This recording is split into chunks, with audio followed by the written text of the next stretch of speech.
welcome everybody. I'm delighted to introduce Jemila McEwen, but who needs very little introduction to many people here. But she's going to talk to us about 2 art projects that she's been involved with, and I'm not going to say anything more about it. Over to you, Jemila. Hello. Thank you so much for having me and for being willing to have me speak about a few projects. I am going to give myself an introduction. I am daughter of Simon. Simon? Oh my goodness. I'm not Simon's daughter, Simon's sister. Rashid and Aisha, I rarely give talks in front of my parents, so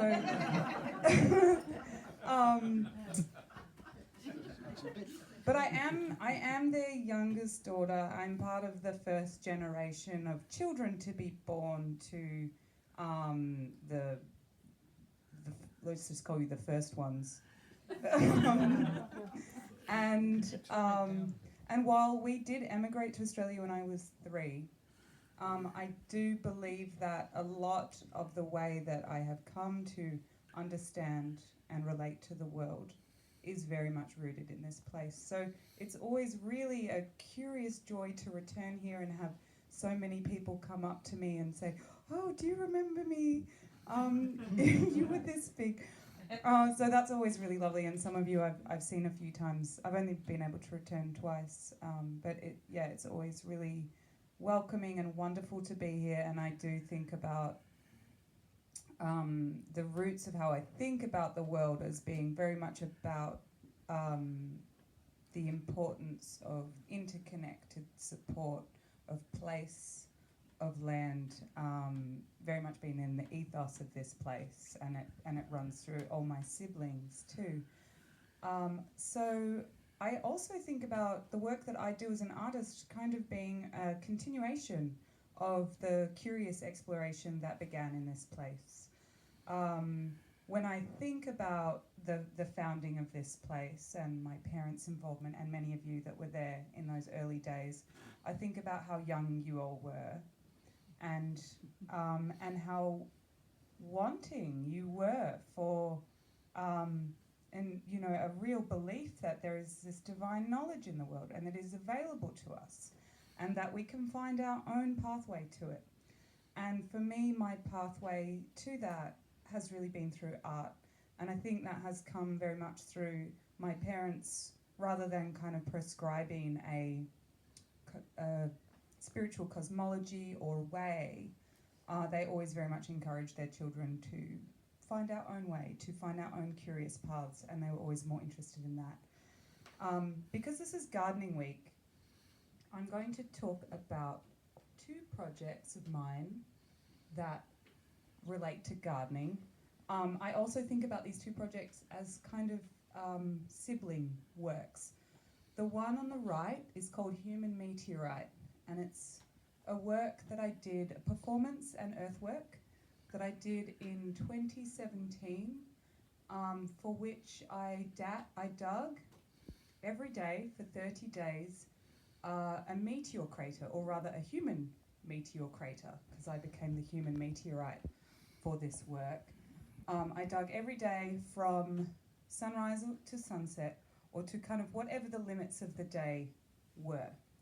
On the left is a very recent work that I did in April this year in Washington Square Park in New York.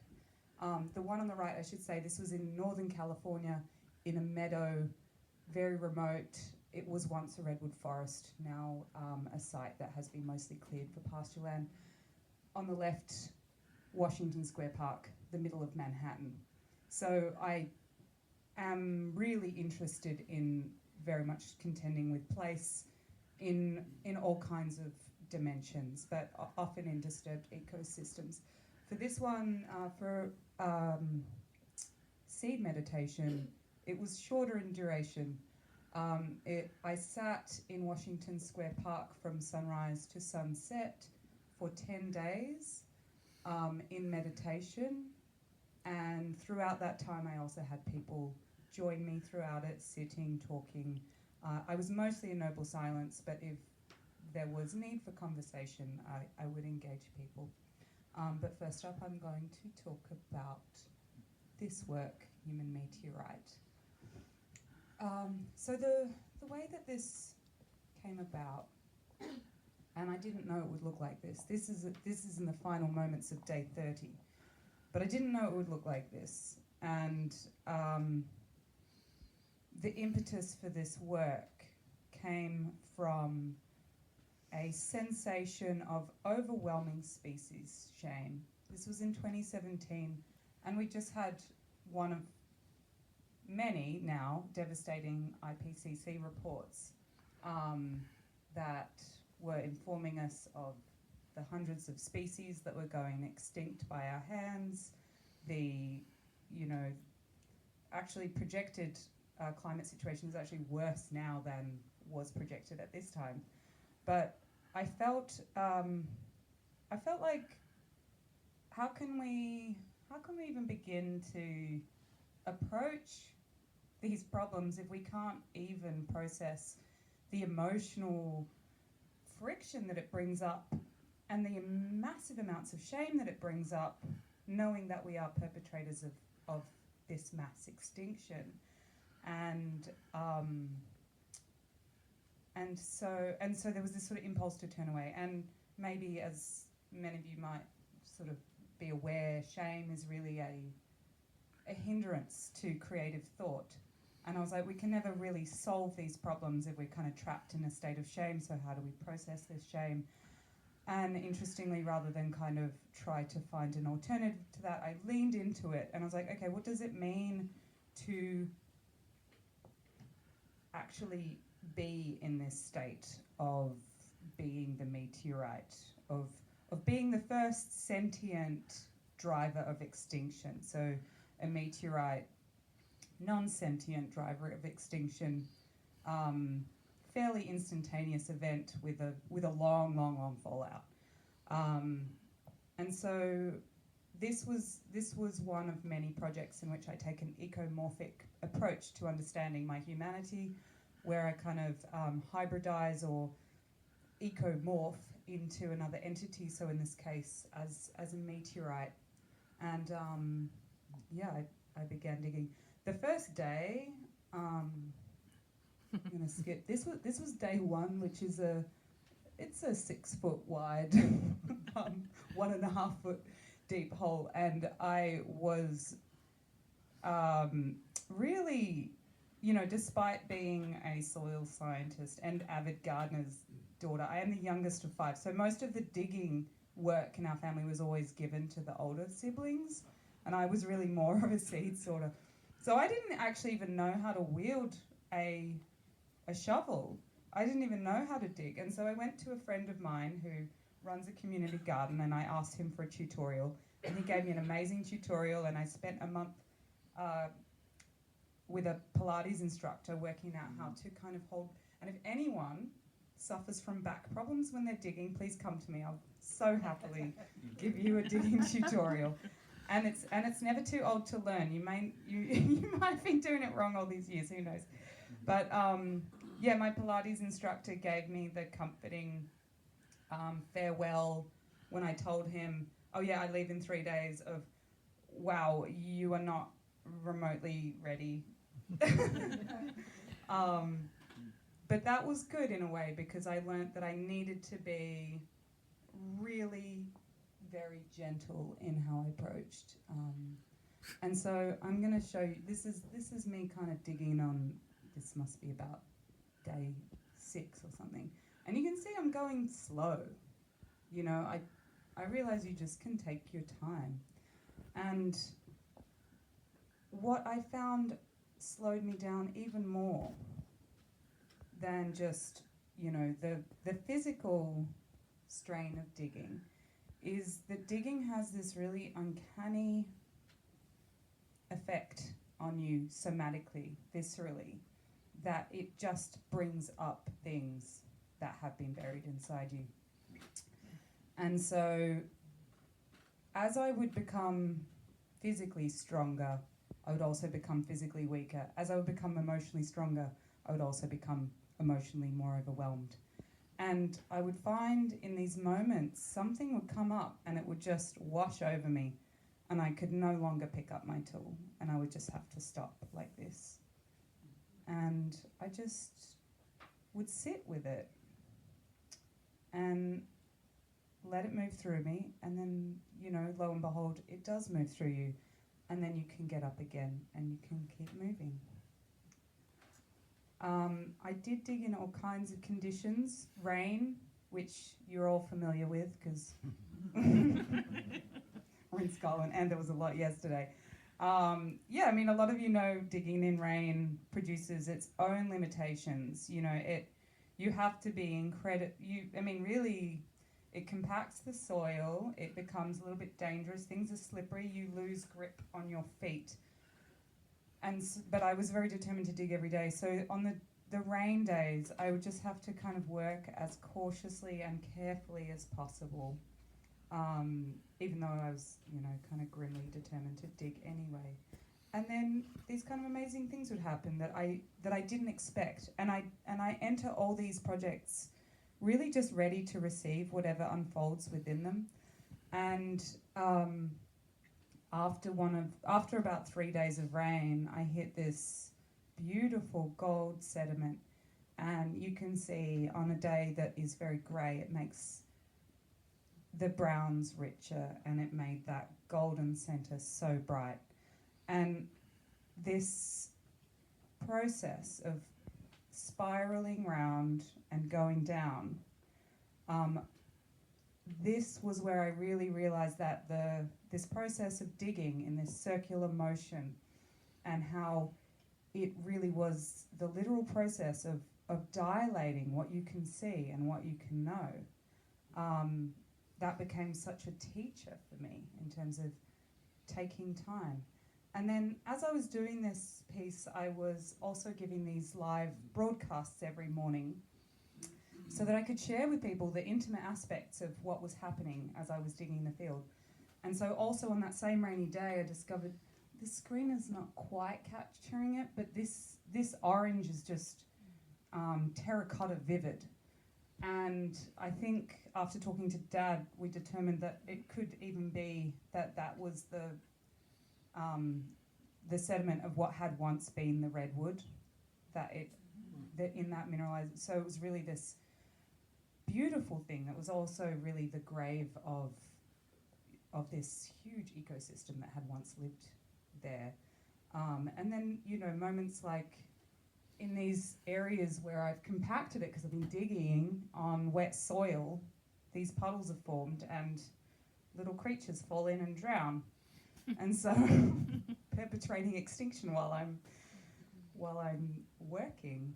And then other just kind of beautiful, sublime moments, like the way that the soil drying on the shovel turns into the exact painting of the landscape that I'm in. And so these are all these poetic moments that you can only really discover by being and doing. You cannot predict them, but you become available to them. I also encountered many teachers. This was really the first work that I did that I discovered that there were many teachers on the way, and none more profound than these worms.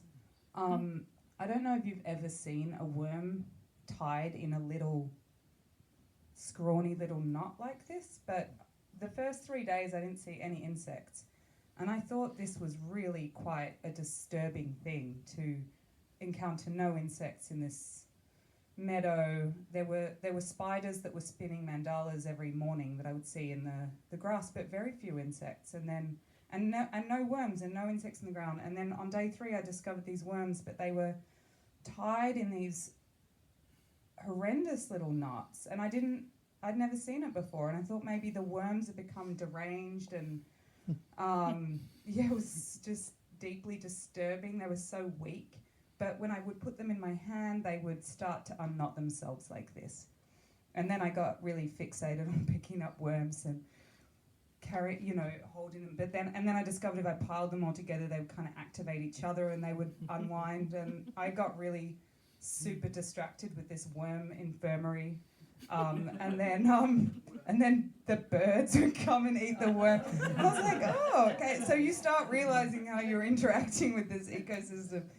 So, but then by the end, actually, so this project, I did it in the fall, and so we're just out of a Californian summer and going into the fall or the autumn, as it is known here, and the rain, and as the soil got wetter, the worms just unknotted themselves. So I really didn't need to interfere in this process, but it was that curiosity, and it really felt like a mirroring of my own process, where I came in very much tangled in my head, feeling very physically weak, and by the end, I just would occasionally pick up a worm that was just, triumphantly fat, and just watch it dance for a while. So as I would go, I would kind of do these. I would record parts of it each day and watch it later. But I'm going to show you a little bit from my live broadcasts that I would do each day. I'm going to hold the microphone to the computer. Good morning, everyone. It's day 10 of my project, Human Meteorite, in which I spend 29 days digging an impact crater in the earth. At a residency called This Will Take Time. And it really is taking time. And I have found that today, on day 10, which is 1/3 of the way into the project, that I have most certainly reached my physical limits. I could not really sleep very much last night because my arms and my back, like my shoulders, my arms and my shoulders were so sore. And I have to listen to my body. So today I am only going to do a token dig, which is very frustrating because I would like to keep going. But this is human meteorite, which means that I am subject to all of the limits of what it is to be a human being, as well as all the amazing things. So,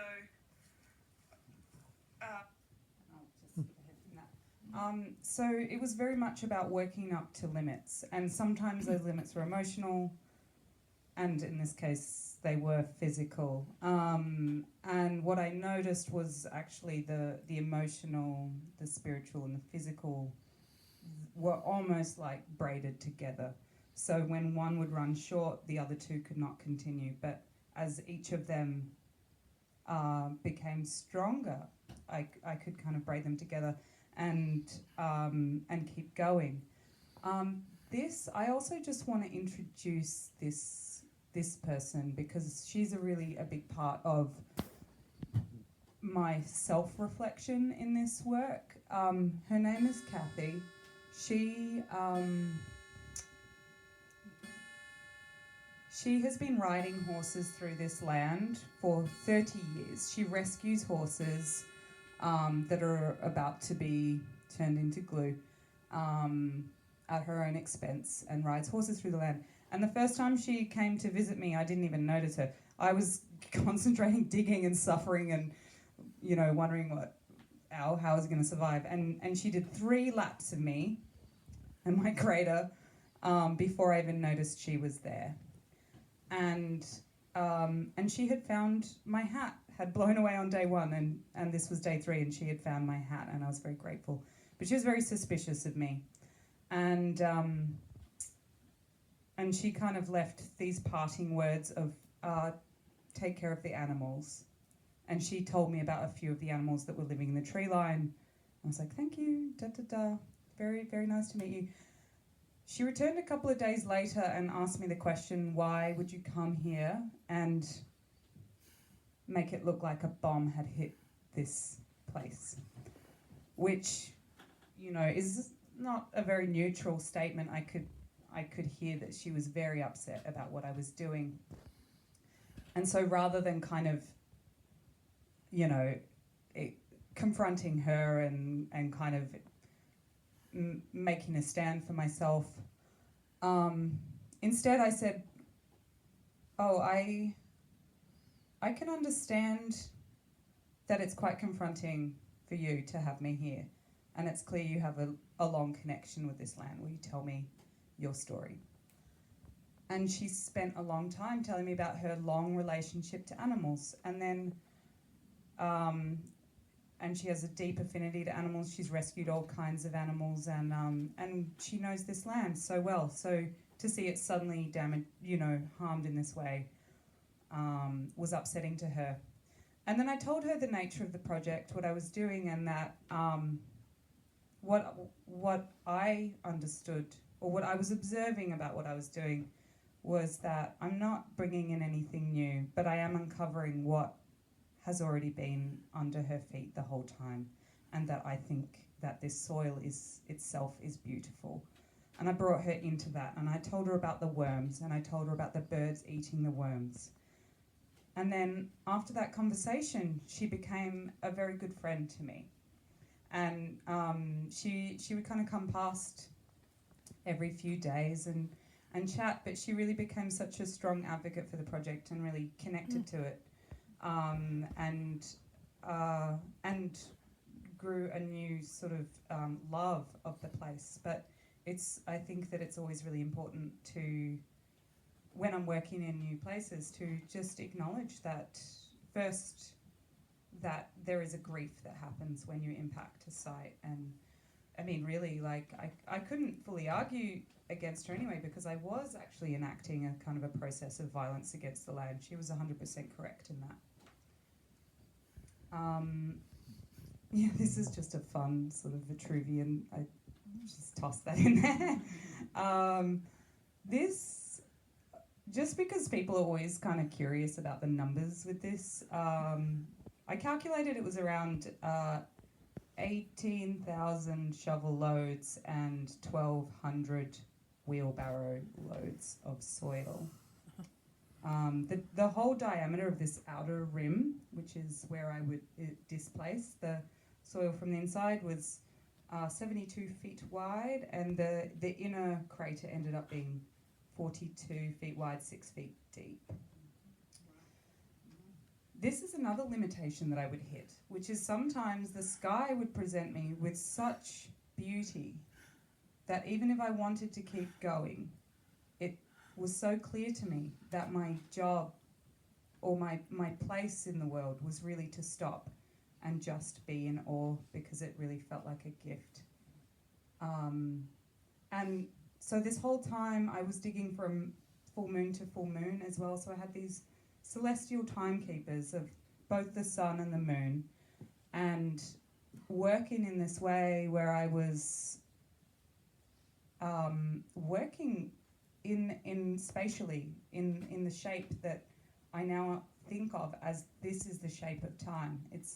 It goes deep and it goes round and it expands, and it's the shape of planets, and time is always in orbit. And I came to kind of realise that while I was doing this work, while I was in relationship to this rotation of the sun and the moon.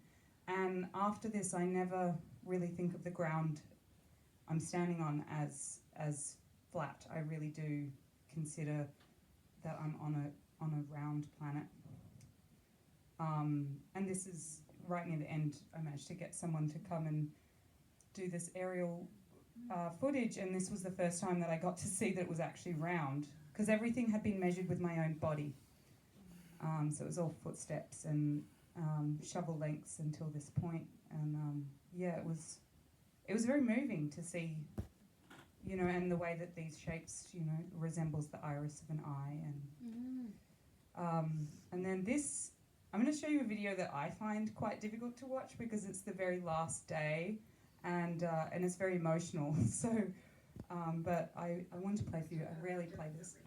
One full day of work ahead of me, and I was unsure how I felt originally, that I'd chosen to complete the work after the setting of the full moon.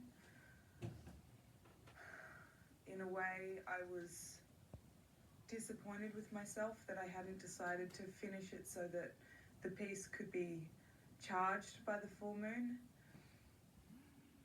But then when I came around and I realised that it's the other way around, that the moon is the one that shows me what completeness looks like, and I follow the moon, I understood.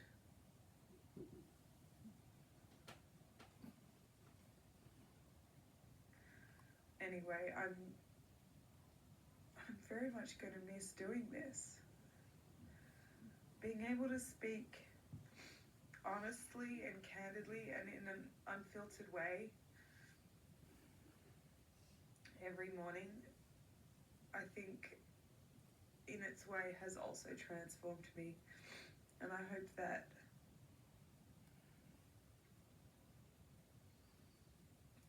I'm able to hold on to the memory of what it is to be this truthful every day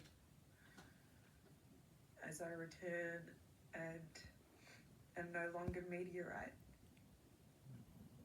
I'll still be a little bit meteorite. Some transformations are irreversible. Anyway, I love every minute of this.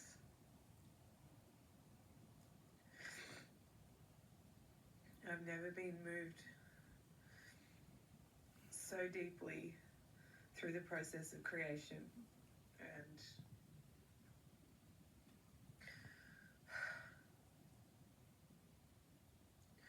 I invite everyone to find in their own ways how to live like this. I know I will endeavour to, now that I know that it's possible. Okay, it's quite hard to say goodbye today because this will be my last. I may do a very end of day transmission, but for now, before I decide that, this is my final transmission as human meteorite, and it's been a pleasure to share this journey with all of you. And in fact, it has been so much more to share this journey with you, and that is how I feel. Love to you all. End transmission of human meteorite on the very last day of the performance, human meteorite.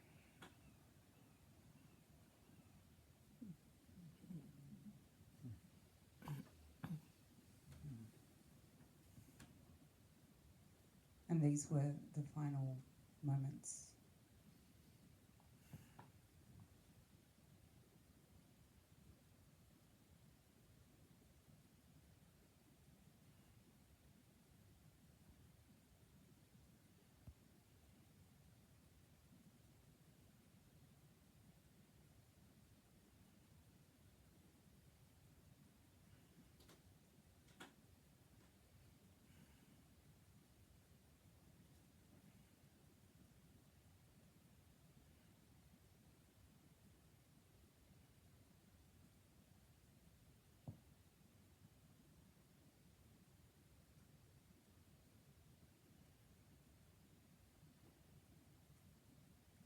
And basically when it ended, I took my shoes off and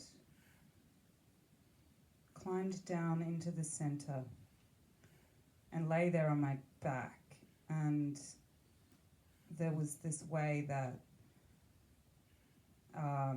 the earth cradled me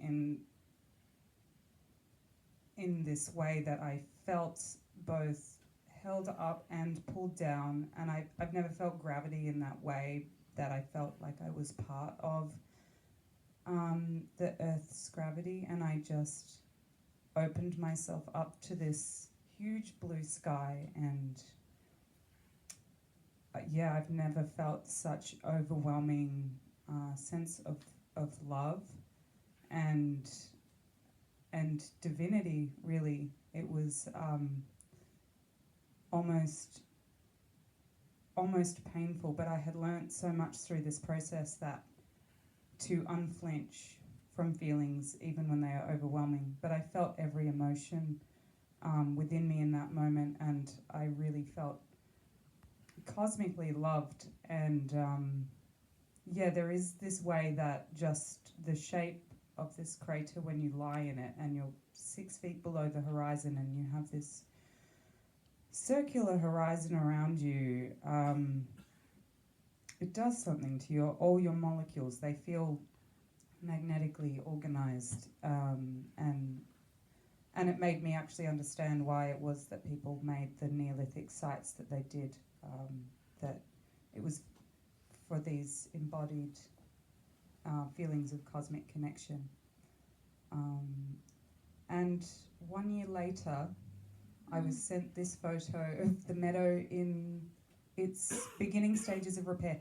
And John Mercer went and visited the site in even further along than this, and I think there had been a tree had started to grow out of the middle because the sediment had crawled down from the edges. But what was so incredible was seeing how this area that I had, trampled to death going back and forth with my wheelbarrow, the grass had come back fuller there than it was in the meadow around it. And and so there are these contradictions that you discover, these sort of feelings of inversion that actually, sometimes the process of something repairing, it comes back stronger than the places that were kind of left in a state of sort of midway being disturbed, I guess. And you can see the grass kind of creeping down. So then I finished that work, and I longed to do another durational piece. I made this, so this was 2017, and then a bunch of projects happened in the middle. I'm going to just sort of scoot through so you can sort of see the scope of them. I made a film called The Wake, which is about Europe's largest glacier melting and losing its wisdom teeth. So it's a kind of, I guess, surrealist environmental melodrama. This work, Dead Gods, in which I'm resurrecting, this is ongoing, resurrecting a prehistoric superfungi, the Prototaxides, which grew up to 30 foot tall by growing them from their contemporary living descendants. Accompanying that was a performance, mycelium meditation, that involved all kinds of really loud music and eating weird food and telling stories. This work, Breathing Rock, which is a rock that, an inflatable rock that is solar powered. So it inhales with the sunrise and exhales with the sunset. This work, Sun Seeds, which is a community project that I did in Taos, New Mexico, which is increasingly affected by heat and sun and wind as a result of climate change. So this was a way of building relationship to these elements in a way that was joyful with the children there. And then last year I was in Taranaki beginning a much, much bigger project involving filming 12 mountains around the world in time-lapse for 12 months that will eventually bring all of these 12 mountains around the world into council with one another. And I'm happy to talk about any of those projects with anyone later.